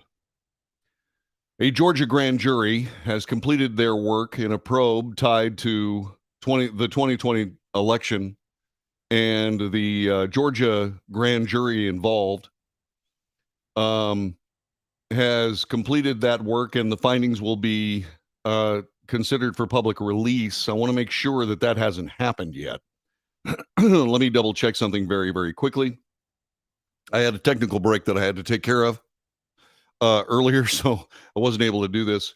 Let's see, Georgia ORGIA grand jury. Georgia grand jury. Let's see if the judge has unsealed any of this. Let's see. They've completed it. Yeah. So nothing has happened yet, but we'll discuss it. Let me give you the report from USA Today. A special grand jury in Georgia impaneled in the far-reaching fraud investigations involving President Donald Trump and his efforts to overturn the 2020 election. By the way, that's bias. Remember, this is USA Today. They are biased left, and so we point that out. So their findings are set to be considered for public release later this month, according to a judge. In a brief court filing, Fulton County Superior Court Judge Robert McBurney noted the grand jury, seated in May, was being dissolved and set a January 24th hearing to determine whether or not the panel's report, including possible recommendations for criminal charges, would be made public. Special purpose grand juries do not have the authority to issue indictments. That power rests with the Atlanta Area District Attorney, Fannie Willis, who's been overseeing the panel's work, is expected to decide whether criminal charges will be pursued again against President Trump and a number of his aides and associates. Now, this is punishment for the president, upending the swamp and, yes, the political machine that sustains it in these United States. So far, they have not been able, anybody chasing President Trump, they have not been able to sustain their ideas about trying to see a former president indicted. They will likely find a way to do it, but remember, we have moved from the political to the legal. And the people that would prefer charges against President Trump had better have good legal standing to do so. I'm not saying they don't. I'm just saying that they better have good political standing, or it'll cost them their law licenses, as it should be. Because here in the United States, you are innocent until proven guilty. And preponderance of politically charged pseudo-legal ideology is not what we put people in jail for in these United States, nor is it what we indict people for. It is absolutely essential that these people realize that. And the best statement so far that has come from that was from one of President Trump's own lawyers, who said there's no legal justification for what's being done, both in New York and in Georgia. I have to agree. I haven't seen anything to the contrary. And I assure you that even though the results of this grand jury have not yet been made public, if there was firm legal standing to charge President Trump for fraud in Georgia, we would have already heard about it. Now, Fani Willis launched the inquiry based on a January 2nd recorded telephone call in which President Trump sought to pressure, once again, more bias here, sought to pressure Georgia's Secretary of State Brad Raffensperger, a Republican, to find more votes to deny President Joe Biden's victory in the state. Some of President Trump's most senior advisors, including personal attorney Rudy Giuliani and Senator Lindsey Graham of South Carolina, have been among the dozens of witnesses to be summoned before that grand jury examining election fraud, false statements, conspiracy, oath of office violations, racketeering, and violence associated with threats to the election process. Let me take those one at a time. Election fraud, okay, by all means, investigate. False statements, grand juries do not get to sit in judgment of whether somebody's making a false statement or not. And by the way, making a false statement is not against the law, or we'd have a lot more politicians in jail. Let's see what else. Conspiracy, another serious charge. You've got to investigate that. Oath of office violations. Let's talk a little bit about oath of office violations. Do you believe anybody sitting in government of either party have violated their oaths of office? I sure as hell do. As a matter of fact, it's documented. That is without doubt that indeed what we have found is we have found that indeed politicians have turned their backs on the Constitution of the United States and, more importantly, not importantly, against the people of the United States and the Bill of Rights. This is non-sustainable. And the people of the United States have spoken. Did they speak as loudly as was expected? No. But is there more flim-flammery regarding our elections that needs to be investigated? Sure. Take a look at Arizona. Because as this election rolled around, we finally have somebody that is standing, that has standing to be able to bring charges against a lot of what we have seen. Good luck. We'll see. Because those elections have to be right and true and fair. And once again, do you believe they were? It's okay to say yes. It's okay to say yes. I have serious questions. I have serious questions about that, as I believe most people do. Eddie Jones points out, Kari Lake has guts. Yes, she does. And she has a story. And I guarantee you, had Kari Lake been the Democrat and Katie Hobbs been the Republican, this would have already been this investigation would have already been well underway. That is the political nature of our judicial system. It's got to change. It has to change. Now, make no mistake. We have to be real about this. People are intrinsically political. To ask human beings to not be political is hoping for inhuman behavior. But what we do have to do is we have to make sure that the checks and balances in place in this nation to rein in improper prosecution are followed. It must happen. So as we get back to this story, a part of the inquiry, prosecutors have been examining the submission of an alternate slate of electors by Republicans in Georgia, one of 7 states in which officials allegedly sought to reverse the Trump defeat. Again, biased reporting. The Georgia inquiry is one of 4 known criminal investigations threatening the former president. A special prosecutor appointed by Attorney General Merrick Garland is overseeing inquiries into election fraud and Trump's unauthorized retention of sensitive government documents. Well, once again, we have to point out that the idea of former presidents having sensitive governmental documents, that's murky. Would an investigation into that prove what the limits of executive privilege are? Yes. Is that a good thing? Probably. We'll see. But as far as election fraud, remember, there's been a special prosecutor against President Trump before, and it returned with nothing. Nothing. He's been impeached before, twice, to no avail. Once again, President Trump, in my humble opinion, is being punished for trying to take out the swamp, and the swamp is fighting back. In New York, Manhattan District Attorney Alvin Bragg is continuing an investigation into the operations of Trump's namesake real estate business. One of the officers has been convicted already. We'll see if any others are. Also, New York Attorney General Letitia James has filed a lawsuit. It's a civil lawsuit. Typically, attorneys general handle criminal proceedings. Civil lawsuits are rare, and it'll be interesting to see how far she goes. She's seeking $250 million in penalties and other sanctions that would effectively close the Trump Organization in New York.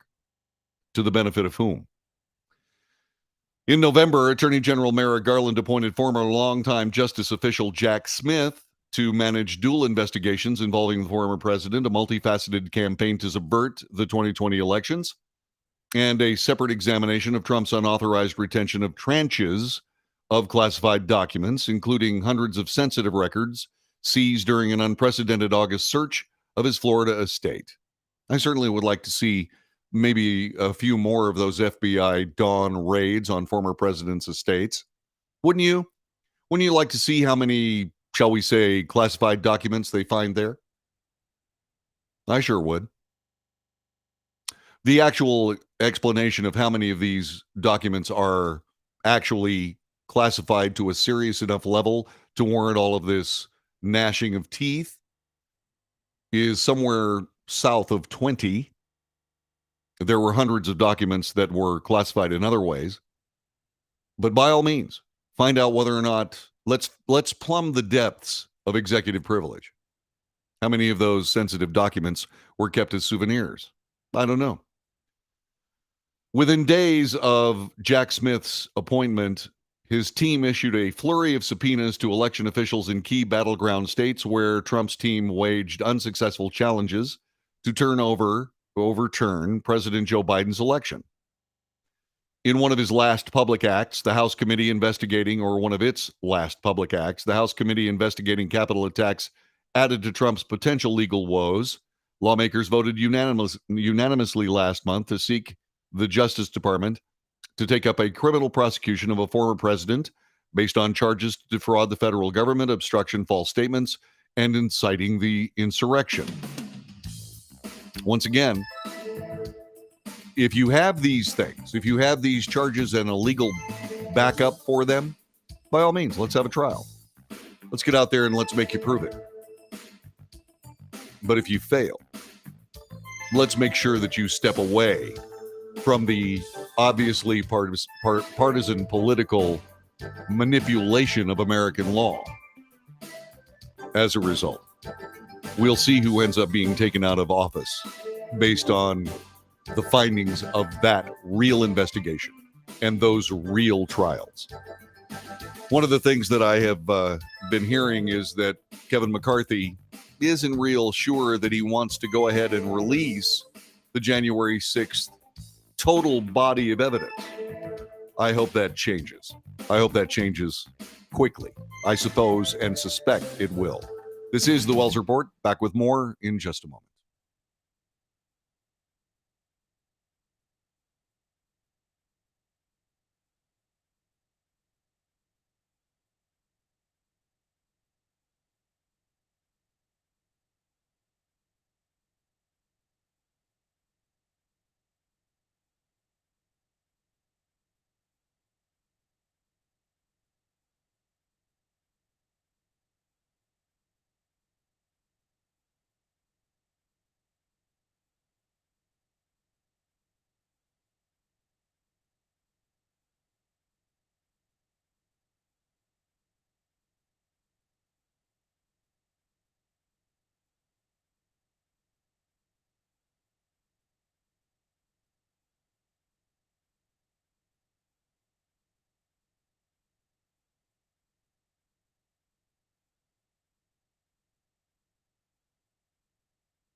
This is the Wells Report.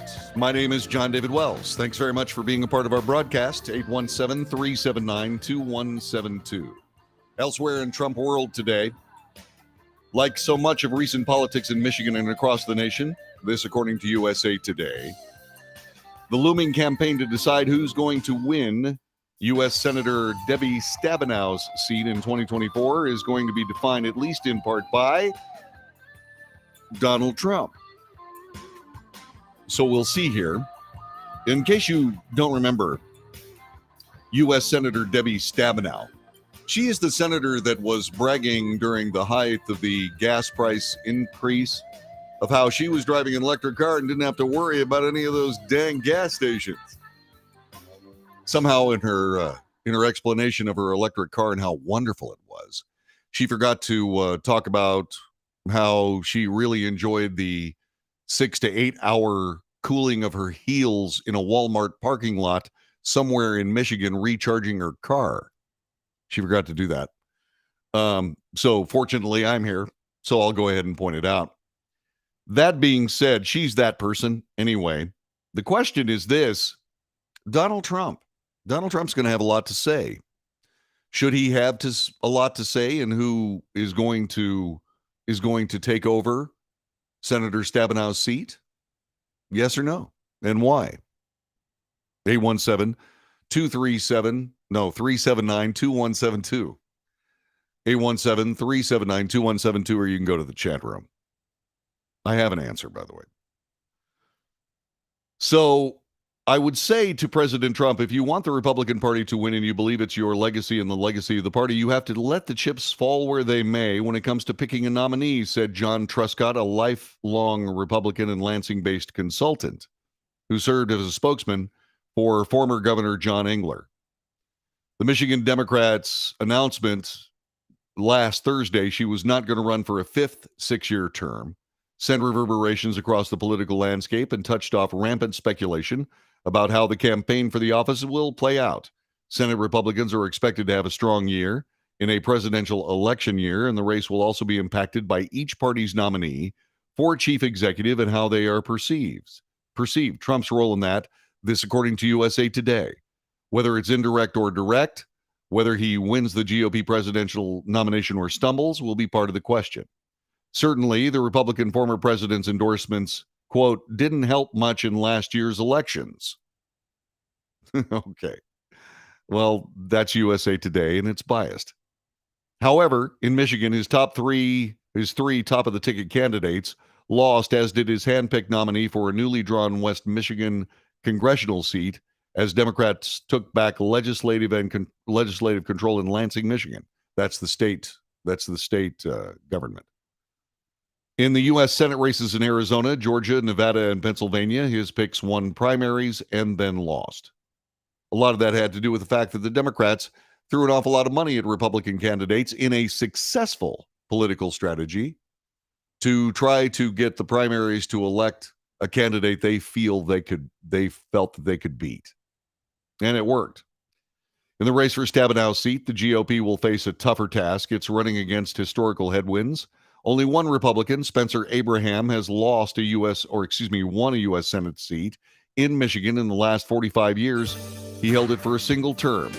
And a remarkably strong bench of potential Democrat candidates, mostly women, many of whom in their own way trace their ascent to the Trump revolt in the state in 2018. Well, let's talk a little bit about President Trump's role. Should he have a strong role?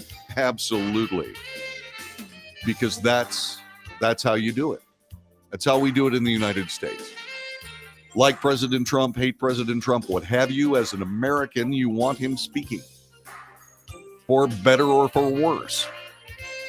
He is the last Republican president, something the establishment Republican Party is trying to soft pedal because they believe that it's a political advantage to trash the last Republican president. That is a loser attitude. One that we never see the Democrats do. This is the Wells Report. We'll be back with more in just a moment.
This is the Wells Report. My name is John David Wells. Telephone number 817-379-2172. 817-379-2172. Eddie, are you asking who used the word ignominious?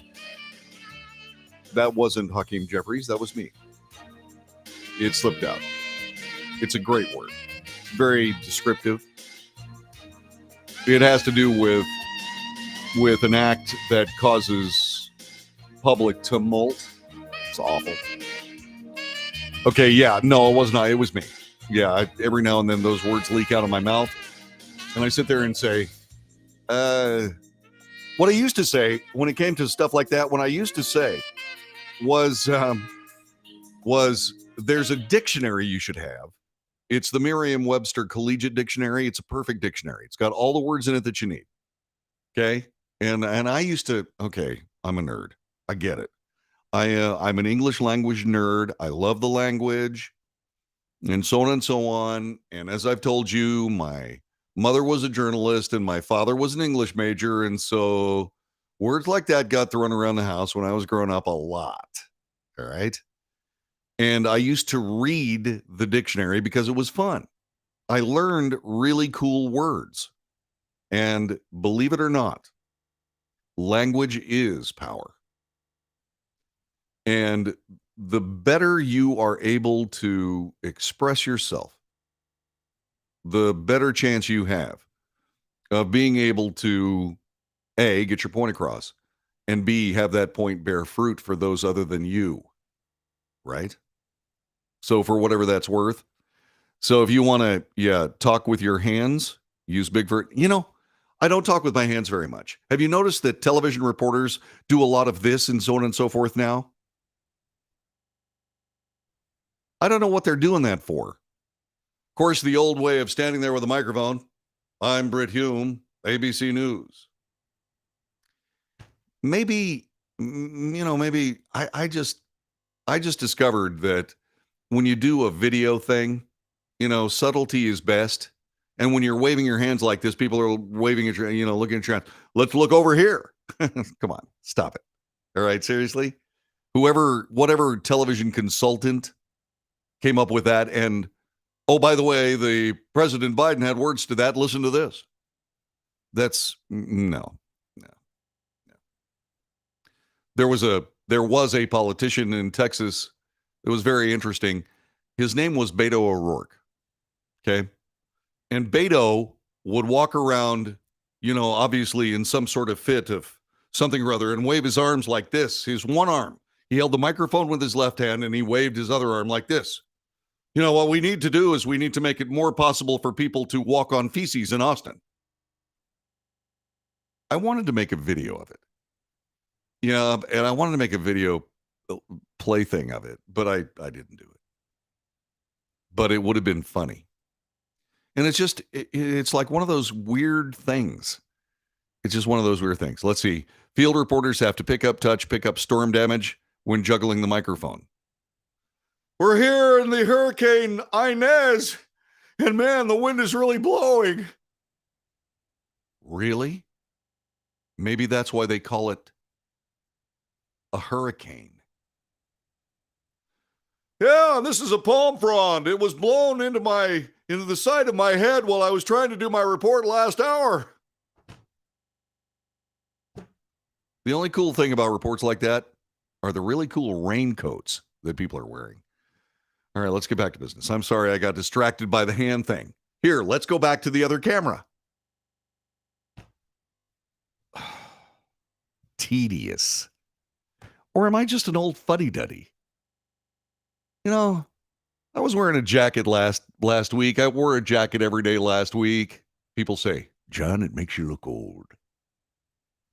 Makes me look old. My executive producer said, just try a shirt and tie. Roll your sleeves up. And I went,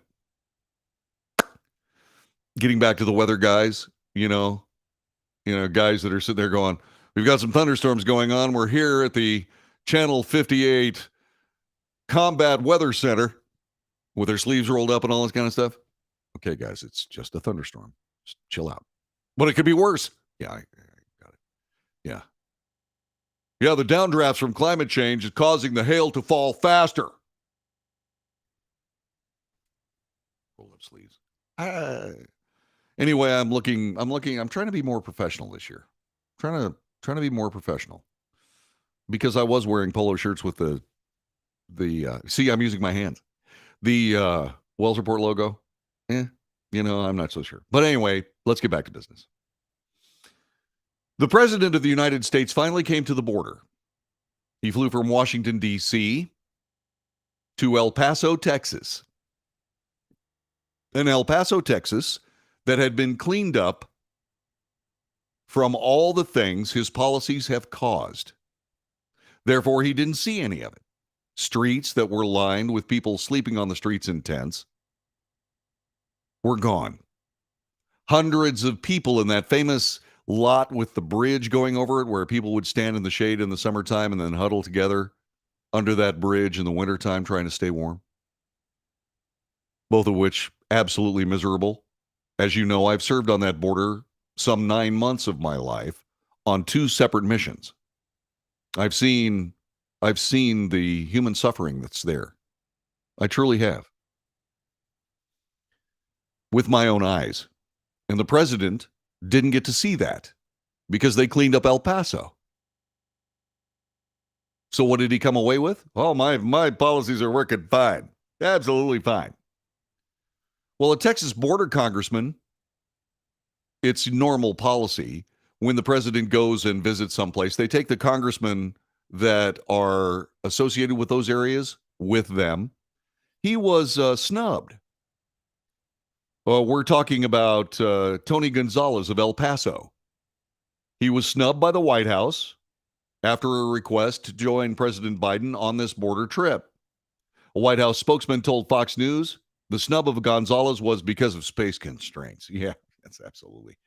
As often with the case with presidential trips, we received multiple requests from lawmakers to join the president on this trip, and we're not able to accommodate all those requests from Republicans and Democrats alike. Okay. Of those people that are Republicans and Democrats alike, how many of them are the congressman from El Paso? Our legislative affairs team has been and will continue to remain in close touch with these lawmakers. Yeah, so you can, rub their noses in it? The Texas Republican told Fox News the White House space constraints assertion for the snub was insulting. I find it insulting that President Biden blames space constraints for ignoring my request to accompany him on a visit to El Paso County, which I represent in Congress. For 2 years, this administration has pointed fingers at Republicans for not wanting to act in a bipartisan manner on border policy. It's not border policy. We don't want the Republicans to work with Democrats on border policy because, as we know, the Republican Party is simply an enabler of Democrat policy. If you like what's happening on the border now, just go ahead and do a comprehensive immigration reform bill with Democrats, and that's what you'll get for the rest of time. No. You got to do what Australia does. You have to show up in that country. If you want to become an Australian, you have to show up in that country with a job and means. And you're on probation. If you're not able to make it in Australian society, they'll deport you. That's what we need here in these United States. Immigration is supposed to be an opportunity for a country to draw the all-stars from all over the world to come be a member of that country. Now, don't get me wrong. I'm not trashing these hardworking people that are coming to the United States. I do trash the terrorists. I do trash the sex abusers, the sex traffickers. I do trash the drug pushers who are taking part in a chemical attack against the United States. Yeah, I trash those people all day. But what these countries in the Central American area are doing is they are losing the hardest working people in their country because of socialist policies, because there's not enough food, there's not a decent standard of living, because it's a socialist government, and that's what they do best, reduce the standard of living and have famines. And so these people are leaving. Well, sooner or later, these highfalutin socialist government officials in all of these countries in Central America, you know what they're going to be doing? They're going to be trying to find people to take the garbage out because they're all gone. There is an immigration system out there that satisfies everybody's interests. I've talked about it innumerable times on this broadcast. I won't bore you with it now. But what I will tell you is this ridiculous garbage being foisted on the people of the United States by the government of the United States is ridiculous. And how the Biden administration can sit there and blame Republicans for not having border security? Just exactly what in the hell are they talking about? President Trump wanted to build a wall. He built hundreds of miles of it. And he was fought every step of the way by Democrats. I'm not being partisan. I'm reporting the news. All of those building materials laying out in deserts and various places in Texas waiting to be used. Federal government says, nope, we're not going to let you use it. Forget it. In the meantime, what's happening is that New York and Philadelphia and Chicago and LA, San Francisco, Washington, D.C., they get a few hundred immigrants and then they declare a state of emergency demanding billions of dollars to take care of these few hundred immigrants that suddenly showed up on the doorstep after they spent decades politically inviting them to show up on their doorstep. And so all of these foolish things that the Democrat Party is doing regarding immigration, like not letting the congressman from El Paso join the president, that's common practice. It's ridiculous.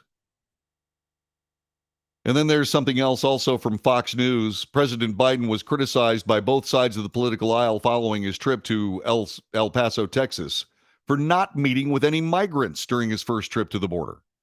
CNN reporter Rosa Flores told CNN's Poppy Harlow that both Governor Greg Abbott and immigration activists raised the same question about President Biden's visit. That's why the president is being criticized on both sides, because of what he did not see. Let me show you.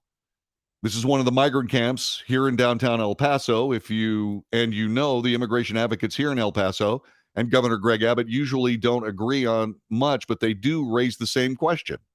If President Biden came to El Paso to see the reality on the ground about the border and didn't come here, that's considered the epicenter of this crisis. Did he leave with a clear understanding? Asked Flores. CNN played a clip of Abbott, who said President Biden's trip was nothing but a political show. Okay. Well, that's easy. That's low-hanging fruit. After saying he wasn't going to go there, that there were more important things, and that's a quote. What in the hell was President Biden thinking when he said that? It's one of the number one issues, if not the number one issue, confronting Americans in the United States at this particular moment. Mr. President, tone deafness makes everyone look stupid, including you, sir. Something you need to stop doing. You need to stop looking stupid, Mr. President. So, Fernando Garcia, an immigration and human rights activist, said the president's 3-hour trip was just a photo op. He also told Flores Biden was not exposed to the entire immigration crisis in El Paso because he didn't meet or see any migrants. Quote, my colleague MJ Lee asked the White House about the president not interacting or meeting with any migrants, and a senior administration official told her it's because there were no migrants at the respite center at the time the president visited.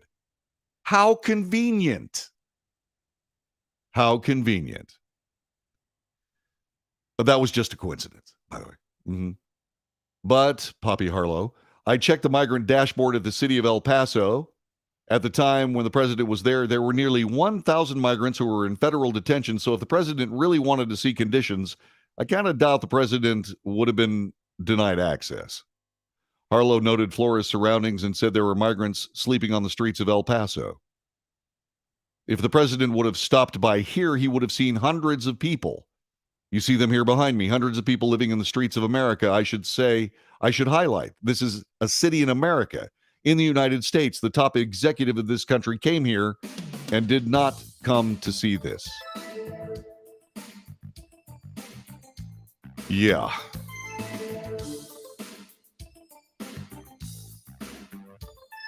So once again, you got to take out the political gnashing of teeth on the part of biased journalists on both sides. There was a terrible moment when Governor Abbott presented the president with a letter as he descended from Air Force One. The president listened and looked at the letter, and then without acknowledging the governor of the state of Texas, turned to the next guy and shook his hand.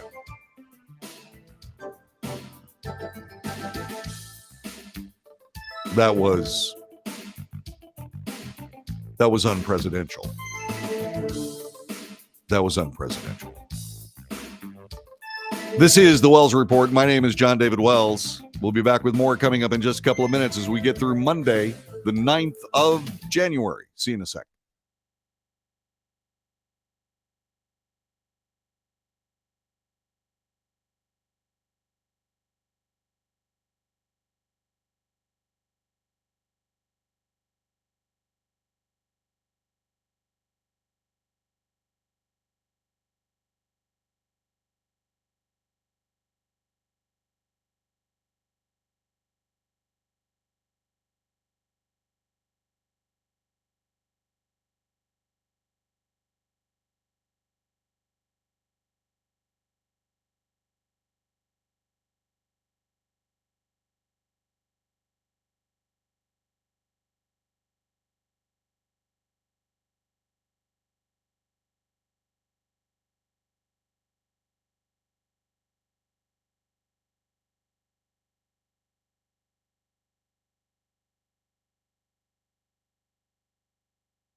This is the Wells Report. My name is John David Wells. Our telephone number 817-379-2172, 817-379-2172.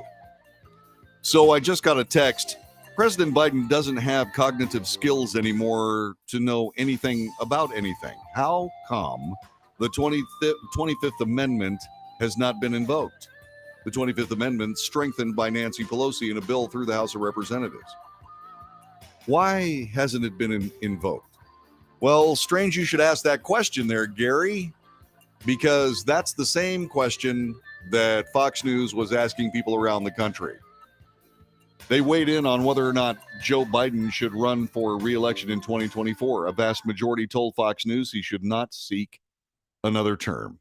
Emma, who lives in Nashville, Said, I don't think President Biden should run again. I think he's too old. He's lost it, and people have really lost respect for him. David from Washington, D.C. disagreed. He has the most experience of anybody since he's been on the Hill for 36 years. It's been 49. Of the 24 American Fox News interviewed, only one person supported President Biden seeking a second term. Now, remember, this is a very, very small group of people here. Okay, you once again, this is bias on the part of Fox News. All right. One man said in Nashville, I feel he's incompetent. He can't even finish sentences. In Yuma, Arizona, he said he believed President Biden may be unfit for office. Quote, I'm not sure he's going to be up for physically or quite frankly, cognitively, he told Fox News. Biden represented Delaware in the U.S. Senate for 36 years before serving as vice president under former President Barack Obama from 2009 to 2017. The octogenarian has faced repeated criticism over whether his age affects his presidential performance. I do think a younger voice and a younger face in presidential candidacy for the Democrat Party, said Aiden, who lives in Billingham, Washington. He voted for Biden in 2020.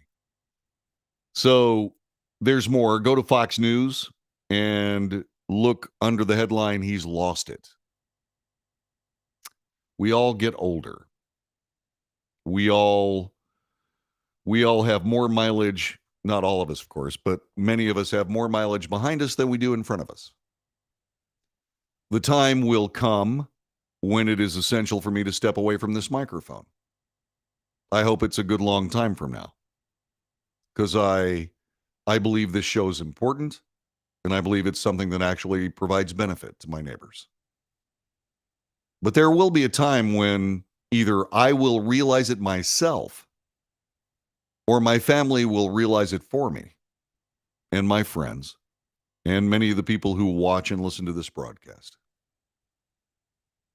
President Biden should have finished his political career, in my opinion, as a pretty dang good, if not excellent, vice president for President Barack Obama. He should have put on his flight jacket and his cheesy-looking aviator sunglasses, and he should have gone off to the Chesapeake Bay, sat there on a beautiful deck overlooking that water and the sailboats, drinking scotch and smoking a Cuban cigar and talking about how great he is, or was. But he didn't. He didn't because the Democrat Party, failing to rid themselves of the socialist virus within the Democrat body politic, suddenly had a problem where, darn, Bernie Sanders was going to win the Democrat nomination for president. By the way, that happened in 1972. A guy named George McGovern ran against a guy named President Richard Nixon. It was the biggest political drubbing that anybody ever saw. And it was because George McGovern was a communist. And so were his supporters. They finally got their chance to run as Democrats and got their butts comprehensively kicked. That'll happen again. Because it just happens, the virus, it's like the socialist virus is an awful lot like herpes. You go for months and months and months and nothing happens. And then all of a sudden, geez. So here we are again in one of the herpes socialist phases for the Democrat Party. And yeah, they're in a position where they took advantage of a guy who really doesn't have it together mentally and is essentially a figurehead for the Presidium. By the way, we heard from Susan Rice the other day. Yeah, Susan Rice showed back up again. She was out handling something or other, threatening somebody again, because that's what socialists do. If they can't convince you of doing something stupid, they browbeat you into it. They shame you into it. Or they just prosecute you. Any of that sound familiar? The answer, of course, is yes. And so President Biden is in a situation where he needs to start thinking about just exactly what he's going to do. Running for re-election? I keep talking about the practicalities of of what President Biden would have to undergo. First of all, he doesn't have the strength or the capability to run for the presidency. That's why he stayed in the basement during the COVID election of 2020. He can't do it. I mean, you think he's a bumbler now. Wait until he actually has to go to all the campaign events. And the practicality of the fact that he'd have to figure out how he went from 81 million votes to something south of 60 million is just too big a story for even the biased media to spin. Thanks very much for joining us today. We'll see you again tomorrow for another edition of the Wells Report.